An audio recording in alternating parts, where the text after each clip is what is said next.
Next on AM 1480 WLEA, The Amy McManus Show.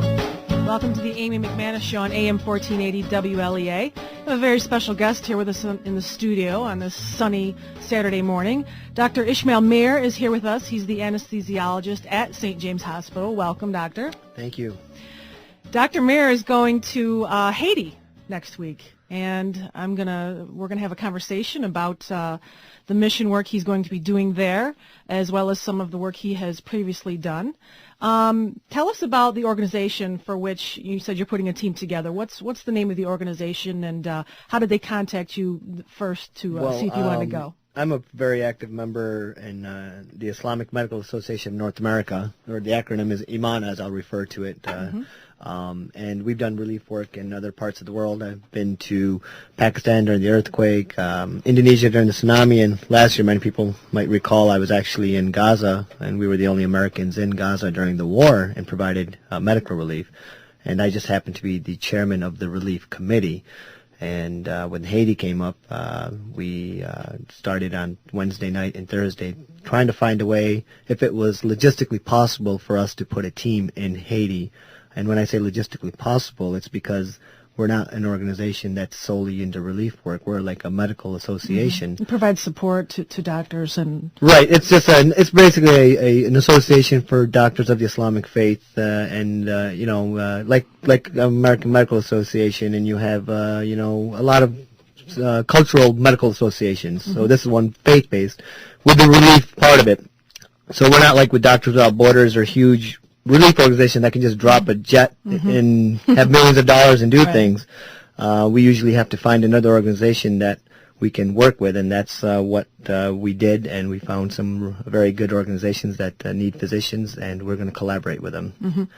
And one of them is called CDRS, the Comprehensive Disaster Relief Services, and the other is SHINE, which is Sustainable Healthcare Initiatives Now, both of whom we worked with in Pakistan. During the earthquake, we actually supported them there just because we had more feel of the territory, being many of our members being of Pakistani origin. So we actually helped them set up hospitals and clinics in Pakistan. And that's how relief work works. You help each other out. And they have logistics and bases set up in Haiti and doing it right now. I just spoke with them in Haiti this morning before I came here. And they need some teams. And so we're going to send the teams down.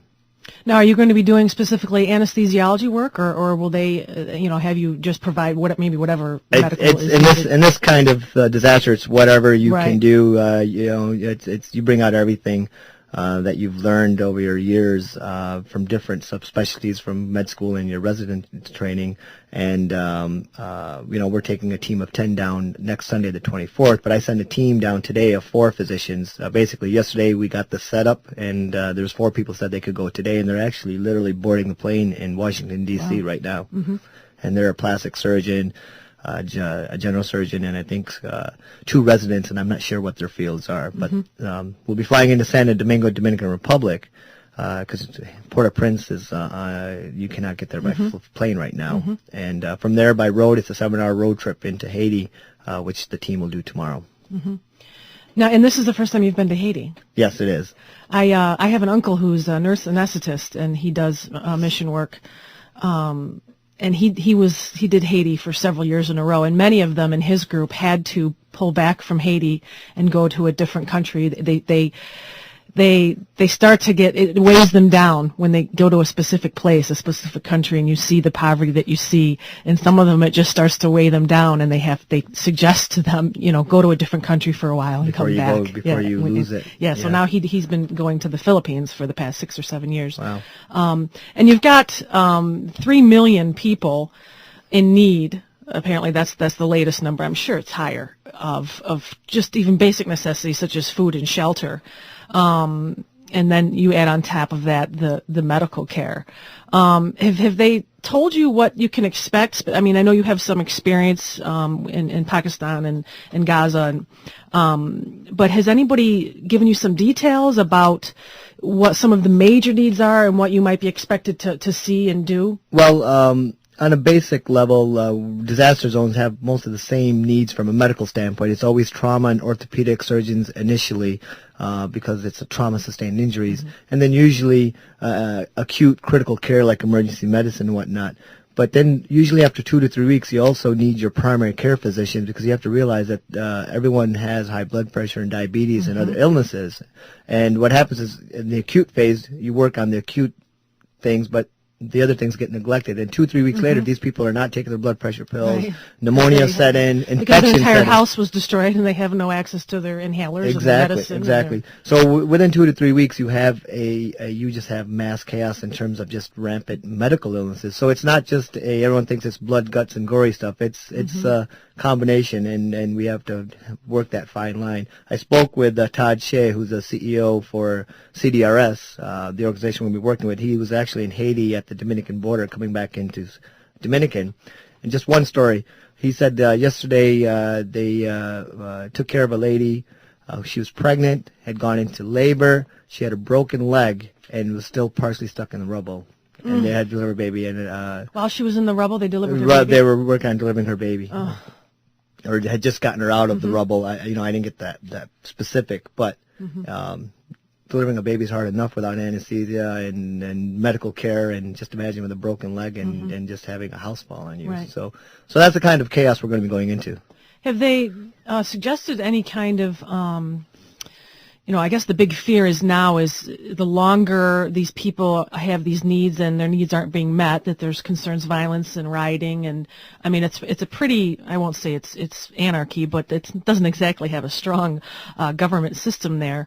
Have they suggested to you that, have they given you any warnings about how to stay safe, or is there any areas you're going to be told to beware of, or just even from your past experience, how do you deal with that prospect of possible violence or rioting, or not exactly being wanted? The latter part of your question, I guess I'd say we don't think about it much. Yep, to be honest, you just because if you start focusing on yourself, right. you won't. You're only human, so you focus on what you want to do for the other people there, and have faith in God that you'll be safe and sound. I think that's really what we do as relief teams in my organization, and I think all relief teams do that. Haiti has been in civil war and since the mid-90s, and there's a UN peacekeeping mission there that's always been there. And I've actually been in contact with that mission through the UN headquarters in New York, and it just happens to be that the mission is in Haiti is led by the Pakistani Armed Forces under the United Nations, and I'm a Pakistani heritage, and made so some that's quick. helpful. Yep, and I made some quick contacts through family members, and I've actually spoke to the chief of United Nations Logistics before I came here, who's in Italy.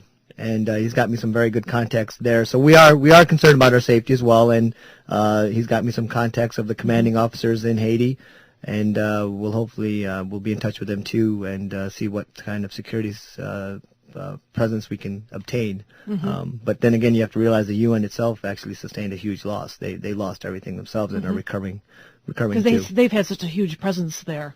I know I was reading since 2001, the UN has sent aid or been a presence there on 15 different occasions, earthquakes and tsunamis and the war, as you talked about, and it just seems like it's one thing after another, and you just wonder when they can finally lift themselves up out of it.